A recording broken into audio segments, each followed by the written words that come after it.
Este Salmo 20, si uno lo lee de manera aislada y sin una correcta interpretación, puede sonar mucho como al Salmo 37, ¿no? Deleítate en el Señor y Él concederá las peticiones del corazón. Encomienda al Señor tu camino, confía en Él y Él hará. Y a veces hacemos de estos salmos una interpretación muy personal, pero ustedes se van a dar cuenta cómo es necesario profundizar en las escrituras y en el estudio para uno poderse dar cuenta realmente de lo que esto significa. Porque ese salmo, el versículo 4 dice que te conceda el deseo de tu corazón y cumpla todos tus anhelos. Y si nosotros leemos eso así de manera aislada, entonces podríamos pensar de que cualquier anhelo de nuestro corazón puede ser concedido de parte de Dios. Pero primero quiero empezar hablando del contexto de este Salmo 20. Pasamos del 16 al 20. ¿Por qué, pastor? Porque estamos estudiando solo los salmos más cortos. Los salmos 17, 18 y 19 tienen más de 10 versículos, así que me quedé con este que tiene, creo, 9 versículos nada más. El título del tema es oración y fe en la batalla. Oración y fe en la batalla. Miren, hermanos, yo quiero arrancar con esto. No importa cuánto piense usted que su vida espiritual está muy bien, nunca debe estar tan confiado de pensar que no está en batalla. Estamos en una guerra y esa guerra es una guerra espiritual. Y nuestra batalla no es contra hombres, ni con espadas, ni contra hombres. Nuestra guerra, nuestra batalla es contra huestes de maldad, contra principados, contra potestades, y esas no mueren todavía hasta que Cristo venga. Así que mientras eso suceda, siempre vamos a tener enemigos y siempre vamos a tener pruebas. Yo estoy seguro, algunos de ustedes lo sé por ser su pastor, están pasando por pruebas familiares, están pasando por pruebas matrimoniales, por pruebas económicas, por pruebas de salud, incluso por pruebas de pecado, porque algunos de nosotros quizás estamos cometiendo algún tipo de pecado y no nos estamos dando cuenta de él o no estamos siendo conscientes de él, porque incluso el no ser conscientes de estar batallando con fe en oración se convierte en un pecado. Porque como decíamos el domingo, tenemos en el radar los pecados de comisión, los que cometemos por acción, por nuestro estado, redimidos pero pecadores, pero perdemos del radar los de omisión. Y recuerden que si no se está haciendo el bien, también entonces estamos pecando. Si no estamos cuidando nuestra vida espiritual y no estamos siendo conscientes de una batalla espiritual, entonces estamos también pecando porque estamos siendo descuidados. Por ejemplo, si digamos que no es un regaño, pero si nosotros sabemos que hay algún hermano, alguna hermana que pudiendo estar aquí no está, o incluso haciendo el mejor o mayor esfuerzo de estar aquí no está orando con nosotros, esta persona si uno se da cuenta que realmente no lo está haciendo porque no le ve importancia, debe ser una persona que debe ser llamada a cuentas, porque esta persona estaría siendo descuidada. ¿Sí? Hay personas que dicen entonces, no, pastor, pero tenemos la oración del domingo. Hermano, son 15 minutos y por lo que yo he visto, muchos se entretienen en otras cosas y no en orar. Incluso últimamente he visto a personas mirando el celular mientras estamos orando o mirando el celular mientras estamos en el culto. En fin, y eso es, bueno, son cosas que vamos a estar corrigiendo. Pero empiezo con este contexto porque a veces no nos apercibimos, no nos estamos apercibiendo que estamos en una batalla. Y esto es lo que trata de mostrar el Salmo 20. Eso es un salmo de David. Ese es un salmo que incluso se cree que este salmo está conectado con el Salmo 21, porque se cree que es la continuación, el Salmo 21 del Salmo 20. Sin embargo, lo que este salmo significaba para la época del pueblo de Israel era como un salmo litúrgico. Algunos comentaristas incluso dicen que este salmo se convirtió como en un salmo de un pequeño servicio, como un pequeño culto, un culto pequeño. Y miren, este es el marco, este es el contexto. Están teniendo un culto en el templo o en el tabernáculo, el pueblo de Israel, junto con el rey que es David, porque están haciendo preparativos para la guerra, porque van a ir a la guerra. Y antes de ir a la guerra, estos judíos lo que hacían junto con su rey, que era David, era prepararse en oración junto con la congregación y cantaban ese salmo o leían la palabra de Dios, creen otros. Entonces, este es un salmo escrito como un clamor de oración antes es decir, preparativo para ir a la guerra, es un salmo también donde vamos a poder ver que se ora y se cree estando en la batalla o en la guerra, y hay un clamor final de victoria en la batalla, y también lo vemos en el capítulo 21. Entonces son tres temas: un clamor antes de la guerra, un clamor mientras están en la guerra y un clamor final para la guerra. Y lo primero que yo quiero que ustedes y yo miremos, coloqué 2 o 3 encabezados, creo que 3. El primero va al versículo 1 al 5 y lo he titulado La oración del pueblo hacia el rey antes de la batalla. Yo quiero que, por favor, presten atención. A algunos no les gusta escuchar esto, pero es importante porque cuando estamos estudiando la Biblia, la hermenéutica es importante. Y uno de los principios de hermenéutica es la gramática. Y cuando vemos aquí en la gramática, la palabra o la frase te es muy importante, porque esto es un pronombre personal de la segunda persona del singular. Es decir, se está hablando de David en segunda persona. En segunda persona. ¿Quién lo está diciendo? El pueblo. Versículo 1. Que el Señor te responda. ¿Quién está clamando? El pueblo. ¿Por quién está clamando el pueblo a Dios? Por David, que es el rey, que es el que va a ir a la batalla.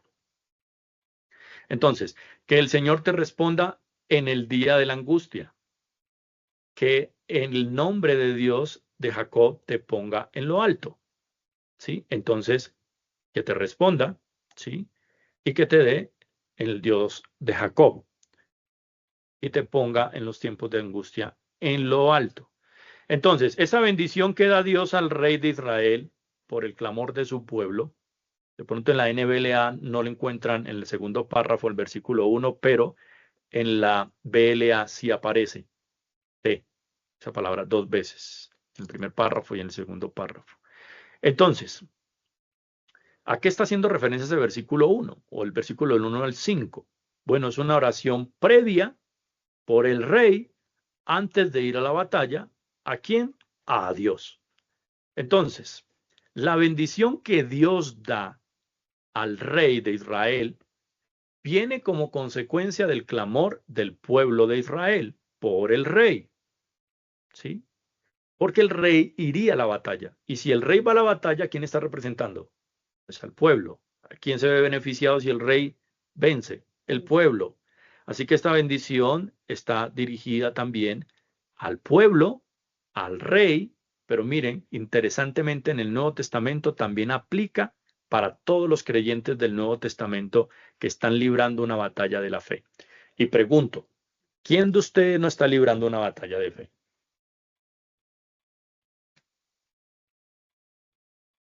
Ahora, si usted no sabe qué es una batalla de fe, podemos hablar de una manera más práctica del significado acerca de esto, pero creo que nos da una clara ilustración de esas cosas Efesios capítulo 6, y ya lo hemos visto y no nos cansamos de repetirlo una y otra vez, porque lo que el apóstol Pablo dice, solemos olvidar este tipo de cosas.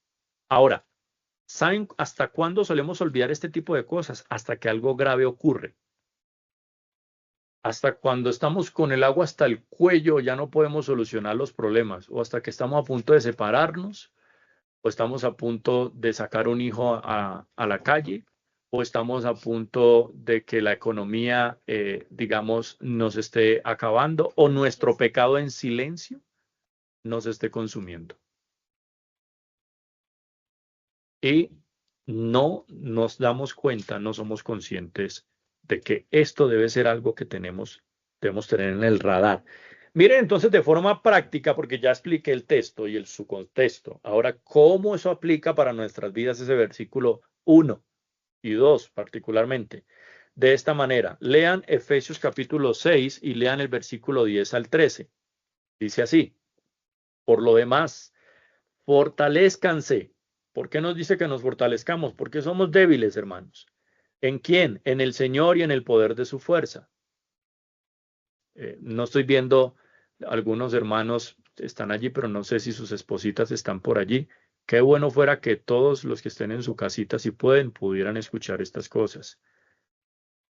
Fortalézcanse en el Señor y en el poder de su fuerza. revístanse con toda la armadura de Dios para que puedan estar firmes contra las insidias del diablo. Recuerden que no podemos servir a dos señores al mismo tiempo. O estamos prestando atención o estamos en otra cosa. Entonces, miren lo que dice versículo 11. Revístanse con toda la armadura de Dios para que puedan estar firmes. La única manera de estar firmes contra las insidias del diablo es colocándonos la armadura y fortaleciéndonos en el Señor. Porque nuestra lucha, versículo 12, no es contra sangre y carne, sino contra principados, contra potestades, contra los poderes de este mundo, de tinieblas, contra las fuerzas espirituales de maldad en las regiones celestes. Cuando un cristiano está, no sé si la palabra es adecuada, demasiadamente, si un cristiano está mucho o demasiado triste, si es una persona que está muy desanimada, no está siendo consciente de su lucha espiritual. Esto es un tema espiritual, que no se trata de las circunstancias, no son culpables de lo que él está viviendo, sino que esto es un problema espiritual, es una lucha que ahorita vamos a poder ver que a veces sale de la carne, a veces la aprendemos del mundo o a veces son las insidias del diablo. Pero no nos estamos dando cuenta que eso que nos está arrinconando y que luego nos lleva a tomar decisiones equivocadas, decisiones no sabias, y muchas de ellas impulsados por los sentimientos, es como consecuencia de no ser consciente que nuestra guerra no es contra carne ni sangre, es decir, no es contra los hombres. Casi siempre en nuestras luchas culpamos a los hombres. Estamos teniendo problemas en el trabajo, el problema es del jefe. Estamos teniendo problemas de la economía y el problema es la empresa o es Petro. Estamos teniendo problemas en la casa y el problema es la esposa, los hijos, pero no uno. Estamos teniendo problemas de todo tipo en la iglesia y entonces los culpables son el pastor, los hermanos, pero no yo. Porque no nos estamos apercibiendo de que cada uno está viviendo una guerra espiritual. De vez en cuando, bueno, muchas veces Israel, y especialmente David, tuvieron que salir a la batalla, a la guerra, con esta consigna. La consigna de depender completamente del Señor. Entonces, esta es una batalla que el cristiano pierde de vista constantemente. Desapercibidos de librar una batalla constante, nos dejamos engañar de la carne, y nuestro pecado. Nos dejamos engañar del mundo, es decir, de los pecados de los demás, y nos dejamos engañar de Satanás, sus insidias, malos pensamientos y falta de oración. Recuerden, hermano, que estamos en el mundo y no vamos a ser quitados de él hasta que muramos, hasta que Cristo venga. Así que estamos rodeados de impíos, rodeados de un mundo pecaminoso, de inmoralidad, de malos consejos. Y todas esas cosas las estamos creyendo y trayendo para la casa. Hermanos, hermanos, hermanos, padres, madres, ojo con lo que sus niños están viendo. Ojo con los que sus jóvenes están viendo por internet.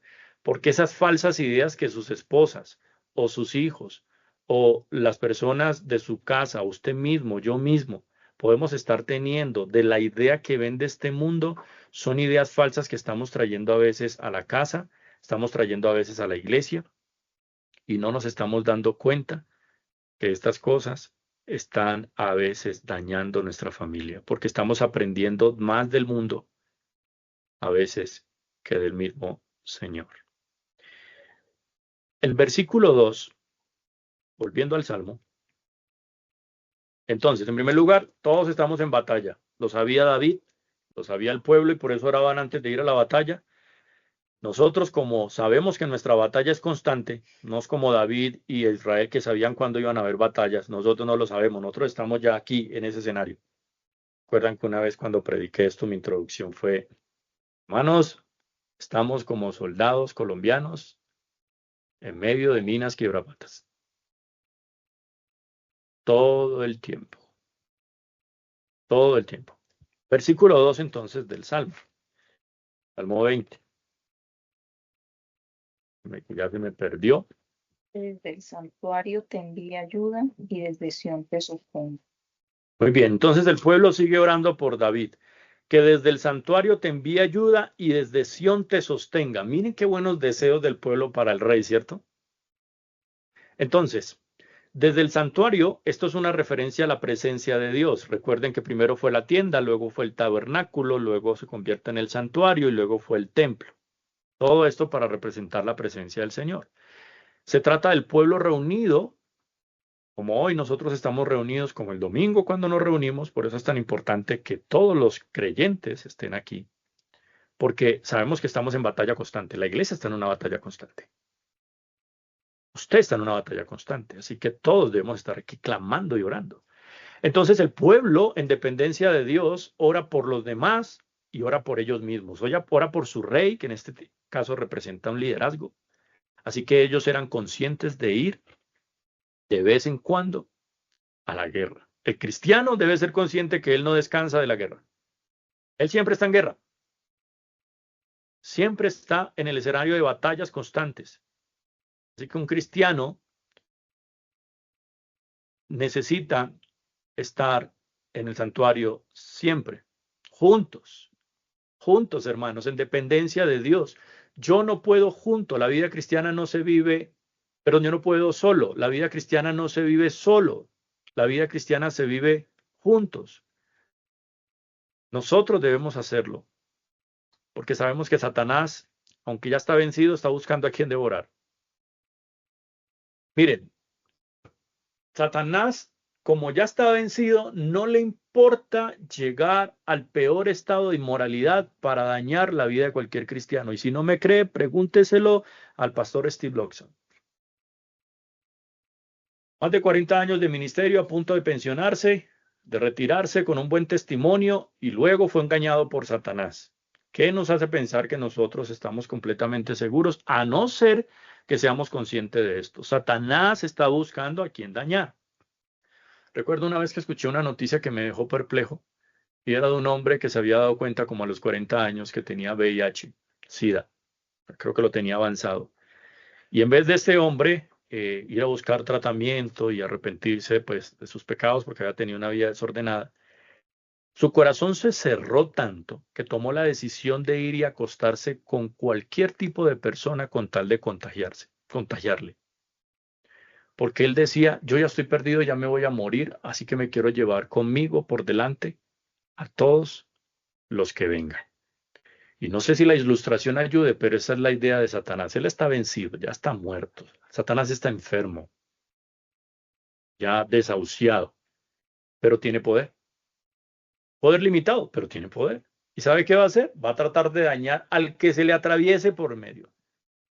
Miren, hermanos, no sabemos qué luchas vamos a tener, qué luchas a veces estamos enfrentando, pero necesitamos ser conscientes que estamos en una lucha. Versículo 3. Que se acuerde de todas tus ofrendas y haya aceptable tu holocausto. Recuerde que esa es la oración del pueblo. Que se acuerde de todas tus ofrendas y haya aceptable tu holocausto. El pueblo está diciéndole a Dios acerca de David, que David era un hombre que presentaba ofrenda delante del Señor. Después de arrepentirse, David era un hombre que presentaba sacrificios delante del Señor con el propósito de agradar a Dios. ¿Cómo luce esto para nosotros hoy? Haga de cuenta que estamos orando por usted en este sentido, por cada uno de nosotros. Y que oremos a Dios todos pidiendo por cualquiera. Que Dios se acuerde de todas tus ofrendas y que haya aceptable tu holocausto. ¿Cómo crees que ha sido nuestra ofrenda y holocausto espiritual delante del Señor? ¿Cómo sabes tú que tus holocaustos y ofrendas están siendo aceptados delante de Dios? ¿Estás dispuesto a pensar en eso? Bueno, esta es la respuesta. La señal de saber que Dios está aceptando nuestros sacrificios y nuestras ofrendas espirituales es que el Espíritu Santo de Dios está encendiendo nuestro corazón un fuego santo que nos produce verdadera devoción todos los días por Dios. Y esa devoción nos arde el corazón dentro de nosotros. Fueron las mismas palabras que utilizaron aquellos hombres que iban rumbo a Emaús cuando Cristo se les apareció y les habló acerca de él mismo. Dice el capítulo 24 de Lucas 24:32, dice que estos hombres, mientras iban por el camino después de que Cristo los dejó, ardía su corazón dentro de ellos por las palabras que Cristo les había dicho. Hermanos, ¿cómo sabe usted, hermana, que Cristo está recibiendo sus sacrificios espirituales, sus ofrendas espirituales como aceptas? Bueno, la señal es que usted todos los días está creciendo en un deseo encendido en su corazón de santo fuego verdadero, devoto por Dios, porque desea amar a Dios, más pasión por Dios. Usted no dice, ay, otra vez el miércoles oración, el domingo hay que ir a la iglesia. Usted dice, ¿por qué la iglesia no organiza más días de oración? ¿Por qué la iglesia no ora más? ¿Por qué la iglesia no tiene más reuniones el domingo? ¿Por qué la iglesia no nos da la oportunidad de clamar más a Dios por nuestras batallas? Pero no es así como estoy notando algunos que van el domingo o que a veces acuden el miércoles. Hermanos, hermanos, hermanas, versículo 4. Que te conceda el deseo de tu corazón y cumpla todos tus anhelos. Qué curioso, ¿no? Ya entendiendo el contexto, no significa esto que todo lo que pidamos a Dios nos los va a dar. ¿Sí? ¿Qué significa este versículo? Este texto está mostrando la confianza que la congregación de Israel tenía en Dios al saber que su líder solo deseaba lo que fuera santo y bueno y agradable ante los ojos de Dios. Pregunta, hermanos, ¿podemos orar por el pastor? ¿Podemos orar por alguno de ustedes, hermana o hermano, pidiendo a Dios que Dios les conceda a cada uno de ustedes todos los deseos de su corazón, porque los deseos que usted tiene en su corazón y está pidiendo a Dios están alineados con el corazón de Dios? ¿Puedo yo orar así por usted? ¿Puede usted orar así por mí? Que todo lo que usted está pidiendo en sus devociones, con su familia, en la iglesia, son oraciones tan confiables porque son oraciones en donde está pensando en lo bueno, en lo puro, en lo santo, en lo amable, en lo que es agradable al Señor, de tal manera que todos pudieran orar. El pueblo está orando por David, le está diciendo que te conceda el deseo de tu corazón, David, y cumpla todos tus anhelos en el contexto de la batalla, lógicamente. Para nosotros es lo mismo. Hermanos, si están luchando en su matrimonio, mi oración es que Dios te conceda el deseo de tu corazón en esa batalla específica. Si nota cómo es. Si estás teniendo problemas económicos, problemas de salud, problemas con la iglesia, problemas espirituales, problemas con tu pecado, cualquier tipo de prueba espiritual o batalla espiritual, mi oración, nuestra oración, la oración entre los unos y los otros debiera de ser que Dios conceda el deseo de tu corazón, pero solo si está alineado a la voluntad de Dios en las batallas. A veces no creemos que la oración del justo puede mucho. A veces queremos resolver nuestros asuntos. Es bueno buscar consejos, la Biblia nos habla de eso, pero a veces apelamos más al consejo, a veces apelamos más a, a resolver los asuntos en nuestras capacidades, en en lo que nosotros creemos, en la interpretación que hemos hecho personal de la Biblia, ah, y acudimos a muchos recursos que a veces ni siquiera son Dios, porque no es la oración la que estamos acudiendo. Por otro lado, el versículo 5 tiene una doble aplicación. Mire lo que dice. Nosotros cantaremos con gozo por tu victoria y en el nombre de nuestro Dios alzaremos bandera, que el Señor cumpla todas sus peticiones. Recuerde que eso está en el contexto de la batalla y la guerra de Israel y David. Así que este texto tiene doble aplicación. Por un lado, primero, se aplica el clamor del pueblo a Dios por la salvación que les daría a su rey de todos sus enemigos. Voy a volver a repetir esto. Este versículo tiene una doble aplicación. Por un lado, se aplica el clamor del pueblo a Dios por la salvación que les daría a su rey de todos sus enemigos. Ellos sabían que en nombre de Dios saldrían victoriosos, izando la bandera de la victoria, porque Dios estaría con ellos. Y por nosotros y para nosotros, ¿cómo aplica? Ese es el segundo lado. Por otro lado, este texto aplica al Rey de Reyes y Señor de Señores, que es Cristo, al cual nosotros como pueblo podemos clamar no como si fuera David, sino como el rey que tiene el poder para escuchar y responder en victoria en favor de su pueblo cuando salen a la batalla espiritual. Hermanos, tenemos una batalla espiritual. ¿Ustedes creen que ahora que tenemos el deseo de plantar una iglesia no hay una batalla espiritual? Ahora que tenemos el deseo de tener un desafío por delante como el seguir creciendo como iglesia de manera numérica y de manera espiritual, esto no requiere de ciertos aspectos espirituales, de más oración, de más clamor, de más devoción, de compañerismo, de estar unidos más que nunca, de estar metidos en la visión que la iglesia tiene, de dar nuestras ofrendas, nuestros dones, nuestro tiempo, nuestro servicio. ¿Y ustedes creen que eso no tiene un montón de luchas? Claro que sí. Pero recuerden que Cristo está a nuestro lado. Y para terminar, del versículo 6 al 9, vemos el segundo punto, la fe como un fruto del Espíritu.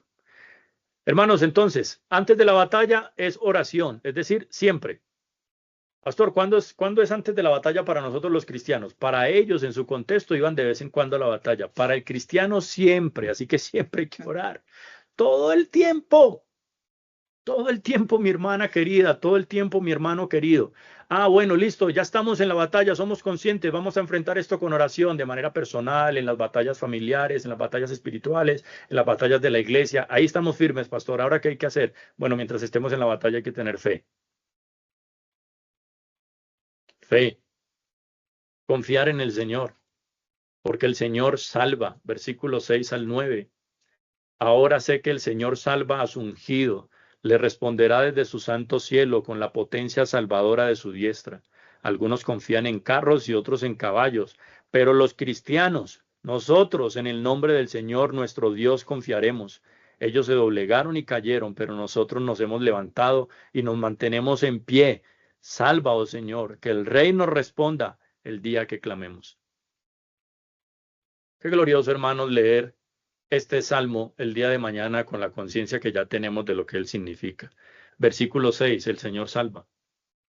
Queridos hermanos, cuando estamos en batalla, pues estar ahí batallando con una enfermedad, batallando con un problema espiritual, batallando con tu pecado, batallando con dudas, batallando con temas de la iglesia. El Señor salva cuando estamos en batalla espiritual, sea un problema familiar, matrimonial, económico, de pecado, como ya lo mencioné.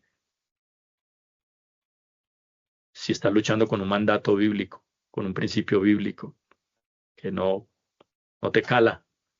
Este versículo nos muestra la dependencia del Señor como una actitud fundamental cuando estamos en guerra.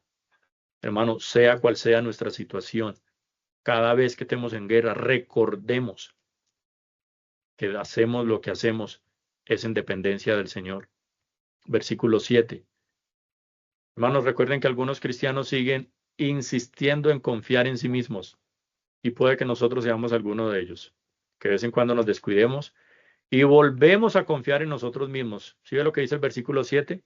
Que algunos confían en sus carros. En esa época ustedes saben que tener caballos y tener un carro que era una carreta, un carruaje de hierro, que donde pasaba se llevaba por delante a cualquier enemigo, eso era tener confianza en ellos mismos, en lo que tenían para la batalla. Pero el cristiano no confía en su fortaleza, él no confía en su sabiduría, él no confía en sus manos, él no confía en su dinero, él no pone su confianza en todos los demás. Él tiene una actitud de confiar en Cristo, en el Señor, aunque lo sienta o no lo sienta, aunque lo vea o no lo vea, aunque la enfermedad persista, aunque la prueba persista, aunque la situación persista, aunque pareciera que él no está impulsando aunque pareciera que él nos está impulsando a ciertas decisiones. Y aquí quiero decir, quiero hacer un paréntesis. Cuando escribí esto, de que a veces sentimos que Dios nos está hablando y nos está diciendo que hagamos ciertas cosas, pero escuchen bien, si esas cosas están fuera de la voluntad del Señor, no es Dios quien te está hablando, es Satanás. Es Satanás. Nunca separarse de mi matrimonio sin justificación bíblica va a ser la voluntad de Dios. Jamás. Pero muchos llegan a creer que eso es cierto. Nunca, nunca Dios va a estar de acuerdo con que yo persista en un pecado a sabiendas que es algo que Dios no ah, aprueba. Dios nunca va a estar de acuerdo con eso. Pero a veces creemos que es Dios quien nos habla, que es Dios quien nos está diciendo que nos mantengamos a veces en alguna posición orgullosa, incluso de no querer reconocer nuestra falta, nuestro pecado. No es Dios. Dios nunca nos pedirá que hagamos algo que está fuera de su voluntad, aunque a veces confiar sea difícil. Nosotros debemos esperar en el Señor. Si estamos sufriendo con una enfermedad, la clave, la esperanza no está en la medicina ni en los médicos, aunque debemos hacerlo. Debemos buscar el médico, incluso debemos orar para que el Señor nos sane. Pero cuando estamos en cualquier prueba, nosotros debemos esperar en el Señor, sea que nos sane o no nos sane, sea que nos dé o no nos dé, sea que nuestros hijos nos honren o no nos honren, sea que los hermanos en la iglesia corrijan su pecado o no lo corrijan, sea que las cosas cambien o no cambien. Nosotros debemos estar puestos con nuestros ojos en el Señor. Y el versículo 8, para terminar, nos muestra los enemigos de Israel. Ellos se doblegaron y cayeron, pero nosotros nos hemos levantado y nos mantenemos en pie. Todos los enemigos del pueblo de Israel, sea el pueblo de Israel étnico o el pueblo de Israel espiritual, que es la iglesia hoy nosotros, cualquiera que sean nuestros enemigos, ellos van a caer rendidos de rodillas, pero nosotros no.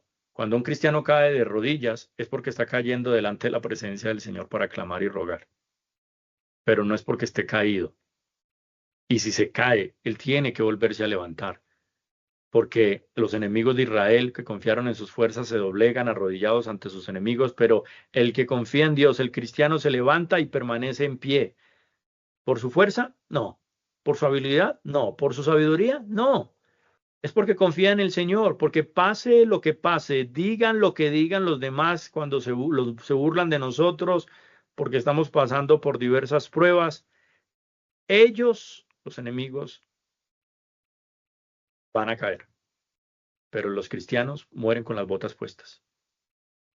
A veces caemos, nos arrodillamos y lo hacemos pero para orar, pero nos volvemos a levantar, porque es por gracia y porque es así como Dios quiere que nosotros estemos, en dependencia completa de Él. El versículo 9 es fabuloso porque nos dice, salva, oh Señor.